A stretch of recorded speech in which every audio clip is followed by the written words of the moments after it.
Boa noite, a paz do Senhor. Que alegria estar com você aqui hoje, nessa noite de sexta-feira, para o nosso momento do devocional com o Senhor. Esse momento tão importante do nosso dia. E hoje, fechando a semana, nós vamos ler o capítulo 20 do Evangelho de Mateus. O primeiro versículo vai dizer assim, ó: Porque o reino dos céus é semelhante a um homem dono de terras que saiu de madrugada para contratar trabalhadores para sua vinha. E tendo combinado com os trabalhadores o pagamento de 1 denário por dia, mandou-os para a vinha. Saindo por volta de 9 horas da manhã, viu na praça outros que estavam desocupados e lhes disse: Vão vocês também trabalhar na vinha e eu lhes pagarei o que for justo. Eles foram. Então, saindo de novo perto do meio-dia e às 3 da tarde, fez a mesma coisa. E saindo por volta das 5 horas da tarde, encontrou outros que estavam desocupados e lhes perguntou: Por que vocês ficaram desocupados o dia todo? Eles responderam: Porque ninguém nos contratou. Então ele lhes disse: Vão vocês também trabalhar na vinha. Ao cair da tarde, o dono da vinha disse ao seu administrador: Chame os trabalhadores e pague-lhes o salário, começando pelos últimos, indo até os primeiros. Chegando os que foram contratados às 5 da tarde, cada um deles recebeu 1 denário. Ao chegarem os primeiros, pensaram que receberiam mais, porém, também estes receberam 1 denário cada um. Mas tendo recebido, começaram a murmurar contra o dono das terras, dizendo: Esses últimos trabalharam apenas 1 hora, mas você os igualou a nós, que suportamos a fadiga e o calor do dia. Então o dono disse a eles: Amigo, não estou sendo injusto com você. Você não combinou comigo trabalhar por 1 denário? Pegue o que é seu e saia daqui, pois quero dar a estes últimos tanto quanto dei a você. Será que não me é lícito fazer o que quero com o que é meu? Ou você ficou com inveja, porque sou bom? Assim os últimos serão primeiros e os primeiros serão os últimos. Aqui Jesus, nesse episódio, Mateus vai relatar que ele tem ali um diálogo com os discípulos, fazendo então uma comparação com mais uma parábola. E ele vai assemelhar o reino de Deus, né, o reino do Senhor, como uma parábola dos trabalhadores na vinha, com um dono de terras que saiu, e ele vai sair aqui em alguns horários diferentes. Primeiro ele sai de madrugada, depois ele vai sair às 9 da manhã, depois ao meio-dia, depois às 3 horas da tarde e por último ele sai às 5. E nesses horários ele contrata trabalhadores para ir trabalhar nas suas terras.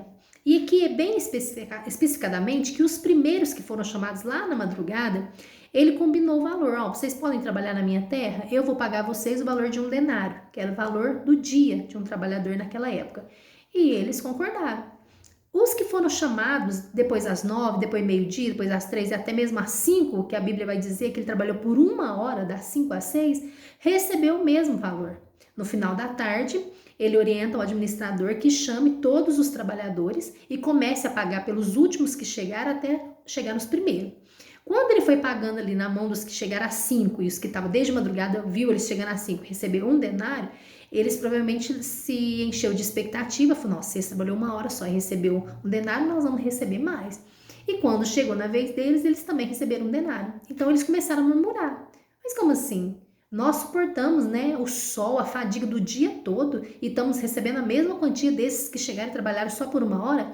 Aí o dono das terras vai dizer: eu não estou sendo injusto com vocês. O que eu prometi para vocês quando eu contratei vocês, eu estou pagando. Agora, eu não posso fazer o que eu quero do que é meu, o dinheiro é meu, as terras é minhas, eu não posso abençoar esses outros que chegaram no final da tarde tanto quanto eu abençoei vocês. E aí ele pede que eles se vão, né, e vai falar que aqui no finalzinho do versículo, quero ler o versículo 15. Será que não me é lícito fazer o que eu quero com o que é meu? Ou você ficou com inveja porque eu sou bom? Assim os últimos serão os primeiros e os primeiros serão os últimos. Aqui está falando do reino dos céus, em que sentido? Tem pessoas que vão ser impactadas e serão chamados para a presença do Senhor, se renderão, né, aceitando a Jesus, na sua mocidade, na sua adolescência e servirão a vida inteira.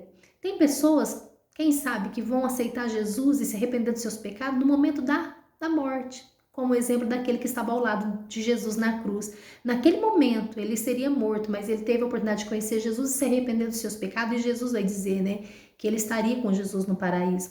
Tem pessoas que vivem uma vida fora da presença do Senhor e que no final da sua vida aceita Jesus e entrará no reino tanto quanto os outros que já estão a vida inteira servindo a Deus.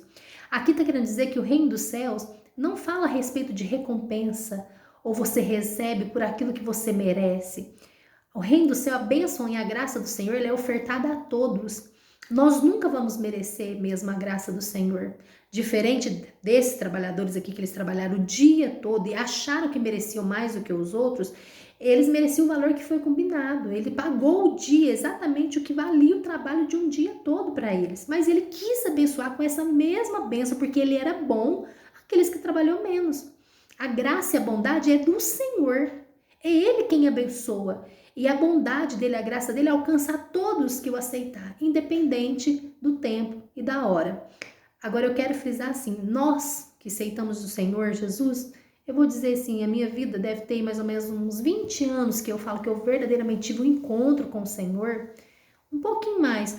Mas quem vai gozar dessa bênção aqui mesmo na terra somos nós, que buscamos viver do Senhor uma vida com o Senhor, uma vida mais honesta, com mais paz com as pessoas, tendo prazer e alegria de conviver com a presença do Senhor diariamente nos nossos lares, no nosso trabalho. Aquela pessoa que às vezes aceita Jesus no final da vida, tem uma vida aí de perdição, de pecado, o próprio inimigo é o que te faz pecar e depois fica te condenando na mente, sofre todas essas guerras espirituais sem ter o auxílio e o amor do Espírito Santo sobre a vida dele, porque ele está numa vida de pecado, lá no finalzinho que ele vai usufruir dessa bondade. Então, para nós que servimos ao Senhor, nós não temos que estar assim preocupados com a bênção que o Senhor oferece na vida de outras pessoas. Às vezes, se em algum momento você ficou triste porque a bênção de Deus pareceu ser muito sobre a vida de alguém do seu lado, que você possa focar a sua atenção em tudo que o Senhor já fez pela tua vida, em tudo que Ele já te ofereceu e pelo sacrifício que Ele fez por você ali naquela cruz. Aí você vai entender quão grande é o amor de Deus sobre a tua vida e que Ele não te deve nada. Pelo contrário, Ele te oferece, Ele faz por você e por mim muito mais do que nós merecemos. Nunca vamos merecer a graça e o amor de Deus e isso é ofertado para nós diariamente. No versículo 17 vai dizer assim: estando Jesus para subir a Jerusalém, chamou os 12 discípulos para um lado e no caminho lhes disse: eis que subimos para Jerusalém e o Filho do Homem será entregue aos principais sacerdotes e aos escribas. Eles vão condená-lo à morte, entregá-lo aos gentios para serem zombado, açoitado e crucificado. Mas ao terceiro dia ressuscitará. Aqui é a terceira vez que o Senhor está revelando o seu plano aos seus discípulos. Eles iam subir a Jerusalém e ele já traz aqui para eles um acalento de tudo que ia acontecer. Querendo dizer assim, eu sei do que me espera, né? Quero tornar vocês conscientes disso. Eu vou ser entregue aos sacerdotes, eles me entregarão aos gentios e eu serei humilhado, eu serei zombado, eu serei açoitado e crucificado. Porém, né, como diz, vírgula, ao terceiro dia eu ressuscitarei. Mas, né, como eu falei no vídeo passado, os discípulos nunca chegaram a compreender exatamente essa mensagem do Senhor. Tanto que na crucificação de Jesus, nós vamos ver o quanto eles se dispersaram. Eles perderam, vamos dizer assim, a base. Eles acreditavam que enquanto Jesus estava vivo, Jesus era a segurança deles. Jesus os salvaria. Mas quando ele foi morto, né, aquela morte de cruz, os discípulos perderam por algum tempo essa esperança de salvação. Só foram entender mesmo depois que Jesus se revela a eles, depois da ressurreição, que eles foram realmente entender do que se tratava a palavra do reino dos céus, que seria edificado através da morte de cruz, da entrega de Jesus pelas nossas vidas. Aí no versículo 20, vai dizer que então se aproximou de Jesus a mulher de Zebedeu, com os seus filhos, e adorando-o, pediu um favor. Jesus lhe perguntou: o que você quer? Ela respondeu: mande que no seu reino estes meus 2 filhos se assentem um à sua direita e o outro à sua esquerda. Mas Jesus disse: vocês não sabem o que estão pedindo. será que podem beber o cálice que eu estou para beber? Eles responderam: podemos. Então Jesus lhes disse: vocês beberão meu cálice. Quanto a sentar à minha direita ou à minha esquerda, não me compete concedê-los, pois é para aqueles a quem está preparado por meu Pai. Quando os outros 10 discípulos ouviram isso, ficaram indignados com os dois irmãos. Então Jesus, chamando-os para junto de si, disse: vocês sabem que os governadores dos povos os dominam e que os maiorais exercem autoridade sobre eles. Mas entre vocês não serão assim. Pelo contrário, quem quiser tornar-se grande entre vocês, que se coloque a serviço dos outros. E quem quiser ser o primeiro entre vocês, que seja servo de vocês, tal como o Filho do Homem, que não veio para ser servido, mas para servir e dar a sua vida em resgate por muitos. Então aqui vai dizer que o Senhor tinha acabado de falar com eles o que aconteceria, a sua morte, o seu momento ali onde ele seria entregue, tudo que ele passaria e ressuscitaria.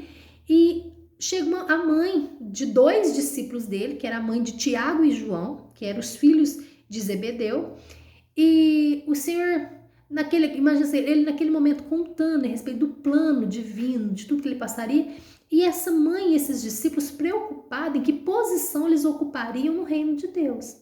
Eles nem tinham entendido realmente o que era o reino que Jesus pregava.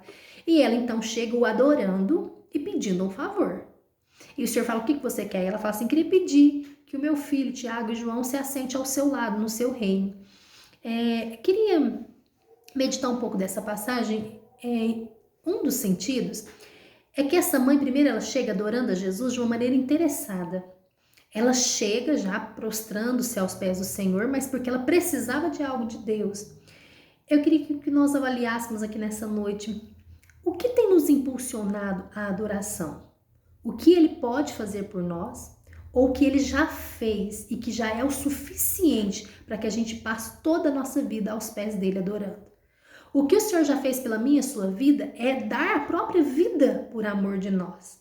É pagar o preço da nossa corrupção, da nossa prostituição, do nosso pecado naquela cruz e nos purificou com o seu sangue, nos dando a graça da redenção, de nos trazer de volta a ser filhos de Deus, deixarmos de ser criaturas a ser filhos de Deus, para essa comunhão com o Senhor que foi rompida ali no Jardim do Éden com a desobediência de Adão e Eva, e assim sucessivamente a toda a humanidade. Esse é o principal motivo que nos leva a amar e adorar o Senhor por toda a nossa vida. Mas essa mulher aqui, ela foi até o Senhor prostrando-se a Ele, porque ela queria pedir uma posição de destaque para os seus 2 filhos. Nós, como pais e mães, nós também nos preocupamos com o que se dará na vida dos nossos filhos. E algumas vezes a gente corre aí o risco de estar pedindo algo ao Senhor, acreditando que aquilo é melhor para os nossos filhos. Ah, Senhor, eu queria que meu filho fosse isso, que o Senhor permitisse que ele formasse nisso, que o Senhor abrisse essa porta, que o Senhor fizesse isso, que o Senhor preparasse essa pessoa para ele. Mas na oração do Pai Nosso, o Senhor nos dá uma chave excelente e que vamos supor assim, ela é uma chave principal para quando a gente for interceder em favor dos nossos filhos, seja feita a tua vontade. Os nossos filhos, antes de ser nosso, ele é do Senhor. A palavra do Senhor vai dizer que tudo é dele, por ele, para ele são todas as coisas. Todas as coisas foram feitas por ele e é dele. Os nossos filhos são do Senhor. Os nossos cônjuges, a nossa família é dele. E ele nos emprestou para sermos administradores aqui na terra. Quem sabe exatamente o que é melhor para a nossa família e para os nossos filhos é Deus. Porque ele conhece o passado, o presente e já sabe o que se dará no futuro. Então nós podemos sim ir até o Senhor, adorando Ele pelo que Ele é e falando: Senhor, cuida dos nossos filhos. Estamos aqui falando em oração dos nossos filhos, do seu e dos meus. E me ensine a incentivar, a criá-los dentro do teu propósito. Porque o Senhor é quem tem a vontade perfeita. E pedir que o Senhor traga isso ao nosso coração. Nos dê sensibilidade e sabedoria de quando for conduzir os nossos filhos a algo que não é segundo o teu coração, que o Senhor venha fechar o nosso coração e abrir o nosso coração para estar unido ao teu propósito, à tua vontade. Se estivermos nele e ele em nós, tudo que nós pediremos será feito. Então, fala, Senhor, que os meus pedidos, intercessões pelos meus filhos, minha família, seja segundo o teu coração. E aqui o Senhor então vai dizer para eles, né, nessa ocasião aqui, vocês não sabem o que estão pedindo. Eu acredito que vocês estão tão preocupados com posição de um reino que vocês nem entenderam do que eu realmente vim fazer aqui na terra. Senão não estaria perdendo tempo com posição. E aí ele vai dizer, será que vocês podem beber o cálice que eu estou para beber? Jesus sabia que ele estava prestes a beber o cálice da humilhação, de pagar o preço por todos nós, de ser morto. E aí ele está falando, será que vocês estão prontos? E aí os discípulos, esses dois, né, Tiago e João, vai dizer assim, ó, eles responderam, podemos. Aí ele vai dizer, então Jesus disse, vocês beberão o meu cálice. Quanto a sentar à direita e à esquerda, isso aí não cabe a mim, isso aí é Deus. O Senhor reservou esses lugares de honra, de destaque. Quem reservou foi Ele, de acordo com as obras, com a vida de cada um. Não é eu que escolho, né? E aí, aqui é bom a gente entender que Tiago, ele é o primeiro discípulo a ser morto. E a morte dele é relatada lá em Atos capítulo 12. Ele foi morto à espada, porque Herodes mandou matar já diante da perseguição que veio de Roma contra os discípulos. E aqui vai dizer que João, né, Tiago e João, que eram os dois irmãos, João, ele passou a situação de ter sido enviado para ficar na ilha de Patmos, exilado, né, na ilha. E ele, afastado, né, tendo sua liberdade privada ali na ilha, ele foi onde ele recebeu a revelação de Deus através do livro do Apocalipse, né? Que escreveu a revelação que Deus deu para ele, que leva o nome, né, de Apocalipse. Mas se nós formos estudar como se deu a morte dos 12 discípulos, a gente vai encontrar muitos ali, assim como Pedro, que também foi crucificado, depois por amor ao nome, ao ensino de Jesus. E outros também dos discípulos que beberam desse cálice, que por amor ao nome de Jesus, que deram sua vida em evangelizar, em falar aos 4 cantos dessa terra, pregando aonde eles podiam, eles iam, instaurava, né, estabelecia igrejas ali e assim aumentando, expandindo o reino dos céus através dos testemunhos, das palavras que eles levavam. Muitos deles também pagaram com uma vida martirizada, onde eles foram humilhados, apedrejados, açoitados, presos, com espada, com cruz. Muitos também beberam desse cálice da perseguição e esse preço tão alto por amor a Deus. E Jesus, né, ele é o que bebe esse cálice por amor de nós. Ele se entregou por cada um de nós. Que esse seja o principal motivo de nos fazer chegar diante dos pés dele, o adorar e saber que ele sabe exatamente o que é melhor para as nossas vidas. Aqui vai dizer então, no versículo 29, só que no finalzinho, esqueci de ressaltar, que quando os outros 10 discípulos viram, né, a atitude da mãe de Tiago e João, e eles também, talvez provavelmente fez parte do diálogo deles com a mãe, talvez eles pedindo para a mãe estar ali, ou a mãe realmente foi, mas eles estavam conscientes porque eles estavam concordando com a atitude da mãe. Então isso trouxe uma revolta para os outros discípulos. Nossa, o que vocês estão fazendo? Querendo estar, vamos dizer, querendo ser melhor do que nós, querendo estar numa posição melhor do que a nossa, né? O que vocês estão arrumando? Então isso traz uma indignação, e o Senhor chama os discípulos para si e vai ensinar que aquele que quer ser o maior, que almeja essa posição de ser o maior no reino dos céus, do reino de Deus, é aquele que dá a sua vida para servir. Aí ele vai dar o seu próprio exemplo, igual o filho do homem. Eu vim à terra, eu me esvaziei da minha glória, com as minhas palavras, né? Ele está querendo dizer, para vir servir. E aqui ele vai explicar pela primeira vez o propósito da morte de cruz. É o filho do homem que não veio para ser servido, Ele que, se fosse ver, merecia ser servido. Ele, filho de Deus, merecia ser tratado como rei, como príncipe, mas para servir e dar sua vida em resgate por muitos. Ele veio, se doou, se entregou, se esvaziou da sua glória e do que realmente ele merecia, para ser o resgate, para ser o preço pago pela libertação de muitos. Então, aquele que almeja, né, tal posição, de estar numa posição de destaque, é aquele que serve o próximo. Eu dou minha vida para servir, eu não cobro, eu me ofereço. Que isso também é uma grande lição para os nossos dias de hoje. 29. Saindo eles de Jericó, uma grande multidão seguia Jesus. E eis que 2 cegos, sentados à beira do caminho, tendo ouvido que Jesus passava, começaram a gritar: Senhor, filho de Davi, tenha compaixão de nós. Mas a multidão os repreendia para que se calassem. Eles, porém, gritavam cada vez mais: Senhor, filho de Davi, tenha compaixão de nós. Jesus parou, chamou-os e perguntou: O que vocês querem que eu lhes faça? Eles responderam: Senhor, que se abra os nossos olhos. Profundamente compadecido, Jesus tocou nos olhos dele e imediatamente recuperaram a vista e o seguiram. Vai dizer então que o Senhor, saindo, né, ali de Jericó, uma grande multidão seguia Jesus e ali havia 2 cegos. Nos outros evangelhos vai citar que era um cego, mas independente se era um ou dois, dá a entender que às vezes Mateus foi mais criterioso em especificar que era exatamente 2. Vai dizer que eles, mesmo não podendo de uma maneira física enxergar, eles enxergaram o que realmente tinha valor, que Jesus era o Filho de Deus, que poderia vir em favor sobre a vida deles.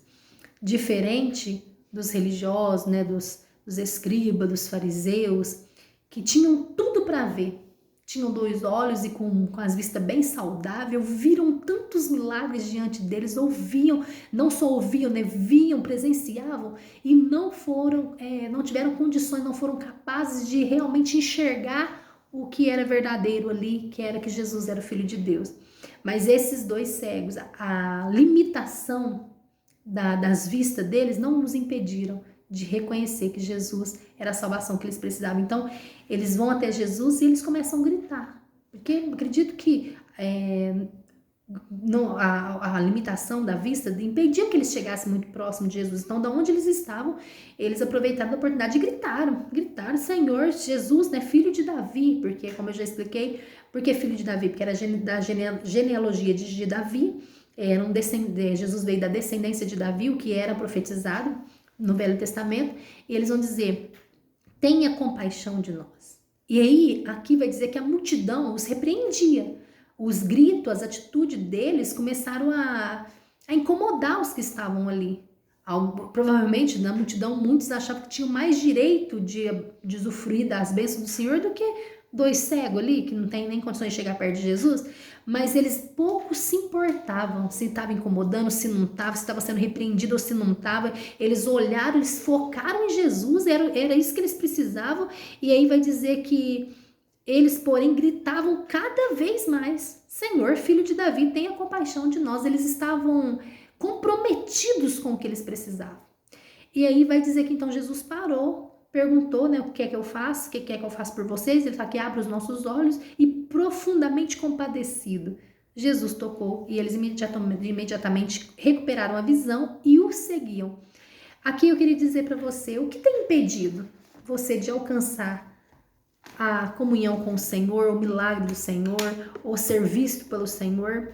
Talvez as nossas atitudes tragam algum desagrado para algumas pessoas em nossa volta e algumas coisas têm chegado ao nosso ouvido que pode nos levar a pensar em parar. Você não precisa disso, o Senhor está preocupado com outra coisa. Eu não sei o que você tem ouvido, mas eu sei que em vários momentos da nossa vida existem multidões que estão ao nosso redor que pedem para a gente parar.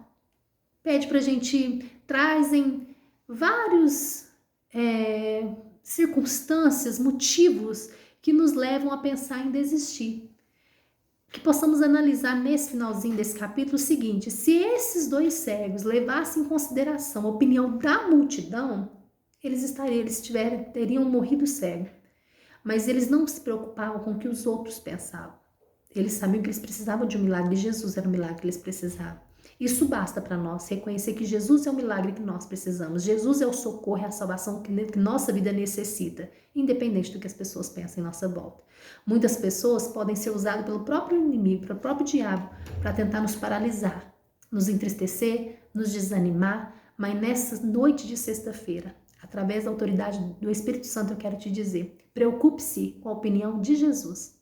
Porque aqui o Senhor se comoveu profundamente, se compadeceu deles e restaurou a visão deles. O Senhor, ele se compadece da nossa situação, da nossa fragilidade, do que nós necessitamos. E com um toque dele, ele pode transformar a nossa vida para sempre. E ali, esses dois cegos que agora passaram a enxergar, só fazia sentido uma coisa: seguir Jesus. Que o Senhor possa abrir as nossas vistas de tal maneira que a gente perceba que a única coisa que vale a pena nessa vida é uma vida seguindo Jesus, seguindo os passos de Jesus, sendo verdadeiramente cristão. O que é isso? Aqueles que seguem Cristo, que andam segundo a Cristo, que dão sua vida a Cristo porque um dia receberam a vida de Cristo. Que essa seja a nossa oração. E eu quero orar juntamente com você, agradecendo por essa semana, por essa palavra, já louvando e engrandecendo o nome do Senhor pelo sábado e pelo domingo que está chegando e permitindo Deus, nós estaremos aqui na segunda-feira. Senhor meu Pai, eu quero te agradecer por ter chegado até aqui, no capítulo 20 do Evangelho de Mateus, tantos ensinamentos, tantas passagens, histórias que a tua história relata para nós, Senhor, através da visão de Mateus, nos trazendo uma fé alicerçada de que tu és um Deus todo-poderoso e do sacrifício que Jesus fez nessa terra por cada um de nós. Abra os nossos olhos espirituais para enxergarmos que tu és exatamente o que nós precisamos diariamente. Nos ensina a ter a convicção e a fé de que só o Senhor sabe do que nós necessitamos, então que possamos orar segundo a oração do Pai Nosso, seja feita a tua vontade. Pai, nos ensina a descansar em Ti, sabendo, meu Deus, que o Senhor tem cuidado de cada um de nós. Obrigado pela semana que está finalizando, pelo final de semana que está chegando. Que o Senhor nos dê um final de semana abençoado, de paz, de alegria no meio das nossas famílias, abençoando cada um de nós, nos ensinando, meu Deus, crer que o Senhor está conosco a cada segundo. E se o Senhor nos permitir que segunda-feira possamos estar aqui para a honra e glória do Teu nome, para mais um devocional. Como nossas vidas têm sido transformadas pelo poder da Tua palavra, eu creio nisso. Eu creio literalmente no versículo que diz que conhecendo a verdade nos liberta. Nós estamos diariamente sendo libertadas de tantas correntes, de tantas algemas que nos aprisionavam, meu Pai.